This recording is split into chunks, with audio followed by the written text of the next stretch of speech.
বন্ধুরা, তোমরা সবাই কেমন আছো? আশা করি ভালো আছো, সুস্থ আছো। তো আমিও ভালো আছি।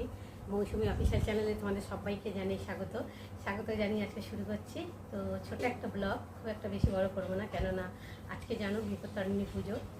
তো আজকে সব কিছুই নিরামিষ, যাই হোক। আর এখন আমি পুজো দিয়ে চলে এসেছি। তো এখান থেকে গেছি, তো আমাদের বাড়ির একটা স্টেশন পরেই পুজো দিতে গেছিলাম। তো এখান থেকে ফল টল কিনে নিই। তো ওখানে পুজো হচ্ছে, বড় মন্দির আছে ওখানটায়, বিপত্তারিণী বিশাল মন্দির। তা আমি ওখানে গিয়েই পুজো দিই। তো পুজো টুজো দিয়ে আর এই সবে বাড়ি এলাম। তো ফল টল সব ওখান থেকেই কিনে নিয়েছি। আর এ দেখো, এই ঝুড়ি করে কাটা ফল বিক্রি হয়, মানে পুরো একটা ঝুড়ি দেয়, 30 টাকা নেয়। তো কাটা ফল দিয়েছি কিছুটা, আর এই যে গোটা ফলও কিনে নিয়েছি কিছুটা। আর সন্দেশও নিয়েছি। দেখো, মানে সন্দেশের বাক্সটা ভিজে গেছে, তো তার জন্যে মানে বাটি করে রেখেছি। আর প্রসাদ তো এই দেখো, দেখতে পাচ্ছ। আর অল্প একটু প্রসাদ রয়েছে, প্রসাদ দিতে দিতে সব বাচ্চাদের শেষ হয়ে গেছে। তো যাই হোক, গোটা ফলগুলো আছে, মানে কাটা ফল তো মানে যদি নষ্ট হয়ে যায় অল্প করে নিয়েছি। আর একটু গোটা ফলও নিয়েছি, আমগুলো নিয়েছি।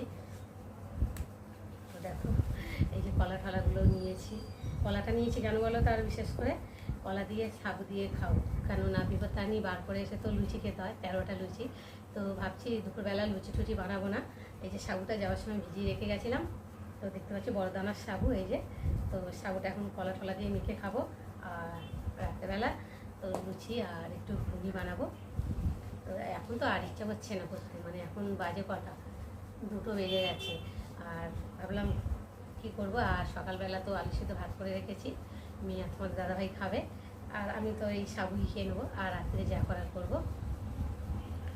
তো খুব মানে শান্তি করে পুজো দিয়েছি। মানে আমি যেখানটা মন্দিরে পুজো দিতে যাই, খুব জাগ্রত মন্দির। আর ওখানটা তো বিশাল লাইন পড়ে, এত লাইন পড়ে, তো মানে 10জন করে ভেতরে ঢোকায় ঠাকুর মন্দিরের ভিতরে। তো অনেক জায়গায় দেখেছি যে পুজো মানে ডালা সবাই হাতে ধরে ধরে নিয়ে বসে পুজো করে। তো আমাদের যেখানে পুজো দিই এখানটায় সেরকম না, মানে 10টা করে ডালা নেয়, আর 10টা করে মানে কুপন দেয়। একটা ডালার ভিতরে একটা কুপন দেয়, আর হাতে একটা করে দেয়। খুব ভালোভাবেই পুজো হয় ওখানটায়। আমি প্রতি বছর ওখানটাই পুজো দিই। ওখানে পুজো দিলেই যেন মন শান্তি হয়। আমি যেখান থেকে পুজো দিই ওখানটাই পুজো দিই।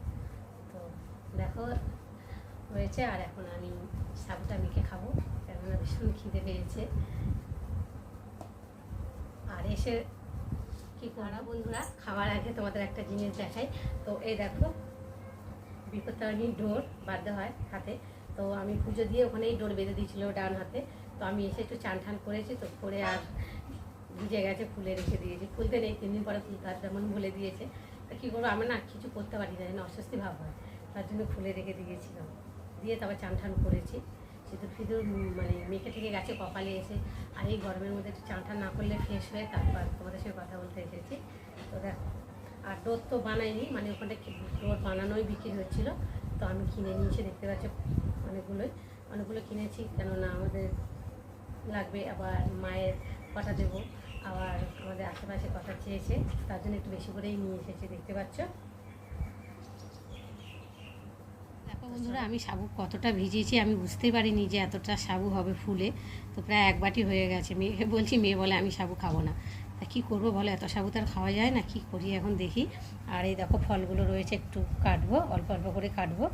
আর মিষ্টি তো রয়েছে, আর মিষ্টি তো অনেকটাই এনেছিলাম, মেয়ে খেয়েছে। আর রয়েছে কয়েকটা, তোমাদের দাদাভাইয়ের জন্য রেখেছি একটু প্রসাদ। আর এই দেখো চন্দ্রমিত্র একটু এনেছি, মেয়েরা তোমাদের দাদাভাই মাখতে বসেছি। আর এখন সাবু মাখবো, বাতাসার কথাই ভুলে গেছি। তো কী করবো বলো, এখন চিনি দিয়েই মাখি।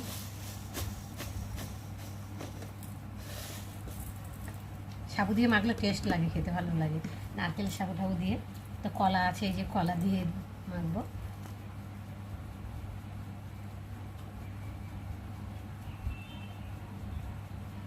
বেশি করেই মাখছি, মেয়ে বলছে খাবে, এখন দেখি কী করে। অনেকটাই, বুঝতে পারিনি যে এতটা হয়ে যাবে ফুলে।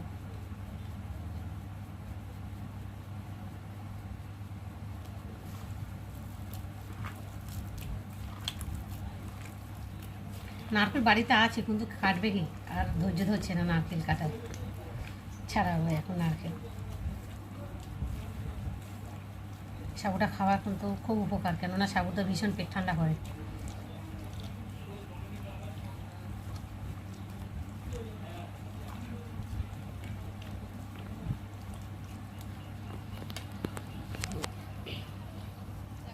দুপুরবেলা সাবু খেলাম আর সন্ধ্যাবেলা চলে এলাম লুচি বানাতে। তো দেখো ময়দাটাকে ভালো করে মেখে নিয়েছি, মেখে নিয়ে একটু রেখে দিয়েছি 10 মিনিট। আর এখানটা দেখো মটর সেদ্ধ করে নিয়েছি, 2টো সিটি দিয়ে প্রেসারে খুলে রেখেছি। আর এখানটায় টমেটো কুচি নিয়েছি আর আদা কুচি নিয়েছি। আর এখানটায় লঙ্কা হলুদ রয়েছে এর মধ্যে। আর এখানটা আলু ভাজি, মানে ঘুগনি করব বলে। তো দেখো এখানটায় গ্যাসটা একটু ধরিয়ে দিলাম, কেন নিভিয়ে রেখেছিলাম। আর এখানটা ফোড়ন দিয়েছি, দেখতে পাচ্ছ জিরে ফোড়ন আর তেজপাতা আর শুকনো লঙ্কা দিয়ে একটু আলুটাকে ভালো করে ভেজে নিয়েছি, দেখতে পাচ্ছ।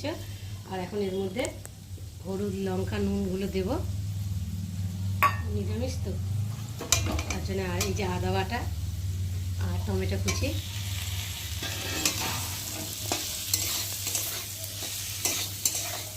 দিয়ে একটু ভালো করে কষিয়ে নেব। আর এখানটায় এরকম জিরে ভেজে আর বেটে রেখে দিয়ে গেছে। আর এখন আমি এই যে মটরগুলো এর মধ্যে ঢেলে দেবো, একটু নুনটাকে ভালো করে কষিয়ে নেব।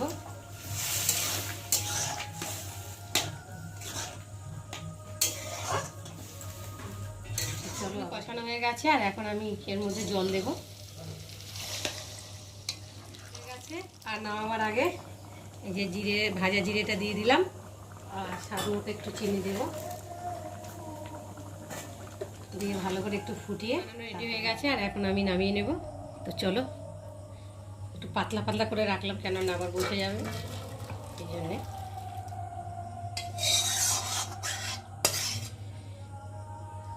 হয়ে গেছে। আর এখন লুচি ভাজতে চলে এসেছি। তো দেখতে পাচ্ছ কড়াতে তেল দিয়েছি।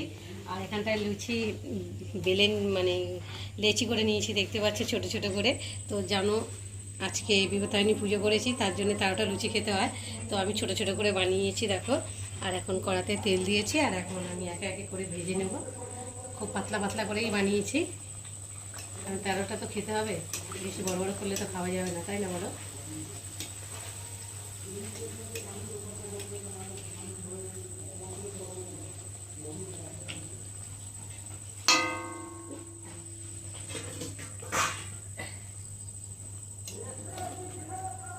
তো চলো হয়ে গেছে, এখন তুলে নিই। আমাকে লুচি ভাজা হয়ে গেছে, তো দেখতেই পাচ্ছ। আর এখন আমি তুলে নিচ্ছি, 13টা ভাজা হয়ে গেছে। এই দেখো, তো লুচিগুলো কত ফুলকা ফুলকা লুচি হয়েছে, দেখতে পাচ্ছ, হয়ে গেছে। আর এখন এই দেখো আমরা খেতে বসেছি। তো চলো এখন নিভি বাটি বাটি করে খেতে বসবো।